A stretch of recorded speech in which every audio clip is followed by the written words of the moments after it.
Ibig sabihin, no, lumilikha ito ng maraming trabaho, maging skilled o unskilled. Maglilikha ito ng trabaho saan man may potensyal ang turismo, hindi kailangan sa syudad. At bawat dayuhang bisita, sabi ni Secretary Ace Durano, ay lumilikha ng isang trabaho.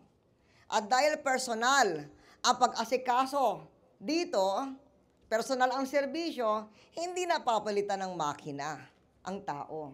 Kaya, makakabigay ng katiyakan sa trabaho. Yun ang kabutihan ng turismo. Sa ating State of the Nation Address noong 2006, pinakilala natin ang super region na tinatawag Central Philippines. Itong malaking rehiyon ay sinasakop ang Palawan at Romblon, Visayas at Bohol, hanggang sa mga hilagang isla ng Mindanao, Camiguin at Siargao. At isang dahilan kung bakit inimbita ko si Governor Carrion ng Marinduque ay titignan natin kung ano magagawa natin para maisama rin ang Marinduque sa Central Philippines. Sa pangunguna ng Boracay, Cebu, Bohol at Palawan, itong apat na probinsyang ito, humahatak ito sa mahigit kalahati sa mga turistang dumadayo sa Pilipinas. Kaya congratulations sa inyo. Kaya naman ang prioridad dito ay pamumuhunan sa turismo. Kailangan ng turismo ng Palawan, gaya ng sabi ko kanina, na ayusin ang airport ng Puerto Princesa, Busuanga at San Vicente. Yun ang sinabi ko noong 2006. At kailangan magtayo ng bagong airport sa Balabac. At kailangan makompleto ang kalsadang El Nido Batarasa na nagsisilbing backbone ng buong Palawan. Gaya ng sabi ko, tapos na yung upgrade ng San Vicente nung Halloween, holiday din. At yung Puerto Princesa, inaayos ang terminal, matatapos sa Mayo. At sabi nga ni Baham, para maging full development lang bagamat ngayon kaya na ang mga eroplano galing sa ibang bansang malalapit, ay gusto rin ni Baham. Eto, siguro, kung masyadong malaki, baka hindi tayo makakuha ng grant sa COICA. But Ambassador, according to Congressman Baham Mitra, we will try to have a loan from the Korean Exim Bank for the airport development of Puerto Princesa. Ang Balabac naman, inaasahin natin na pribadong sektor ang gagawa.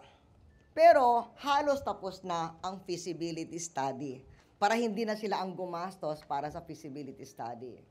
At marami na rin bahaging natapos sa El Nido Batarasa Highway.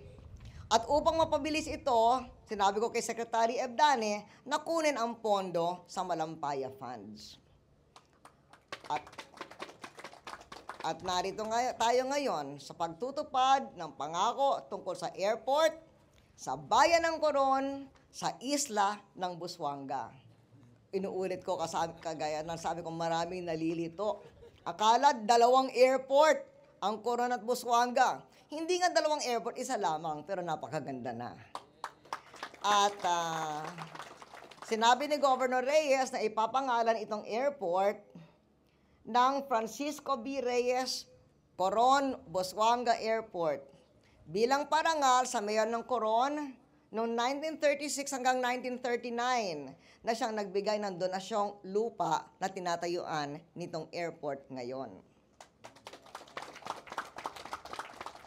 Bukod sa turismo, ang Palawan rin ay isa sa mga pangunahing probinsyang nagtatanim ng palay na inuunang bigyan ng pamalaan ng pangangailangan sa pagtanim, pag-ani at pagbenta dahil malaki ang potensyal na mapalago ang ani dito.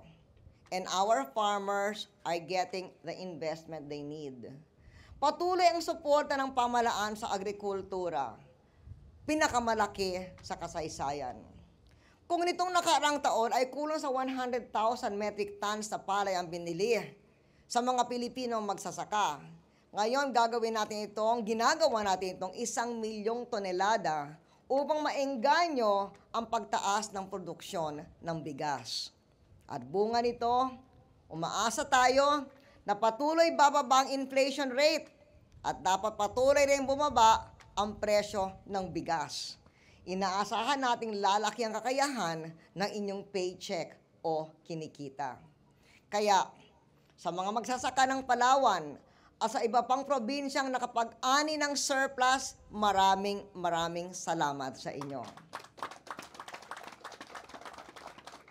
Sa araw-araw, dapat nating ihandog ang ating sarili sa pagtulong sa ating mga kababayang mahihirap at kapuspalad.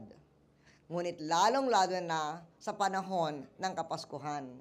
Sa panahong ito ng pag-asa, pagmamahalan, at pananalig, dapat magtrabaho tayo upang mabigyan ng oportunidad at pangkabuhayan at pantaong dignidad ang bawat Pilipino.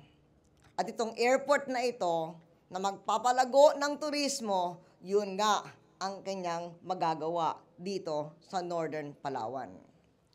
Ang pagsisikap ng mga magsasaka sa Palawan at ang bagong airport na ito ay nagpapalakas ng tiwala natin sa ating kinabukasan at sa pag-asa at katatagan ng mga Palawenyo at ng taong bayang Pilipino. Kaya sa inyong lahat, mga taga-Coron, congratulations. Mga taga-Busuanga, congratulations. Mga taga-Northern Palawan at buong probinsya ng Palawan, congratulations sa inyong lahat. Maraming salamat. May you have many more tourists to come. Thank you. Thank you. Okay.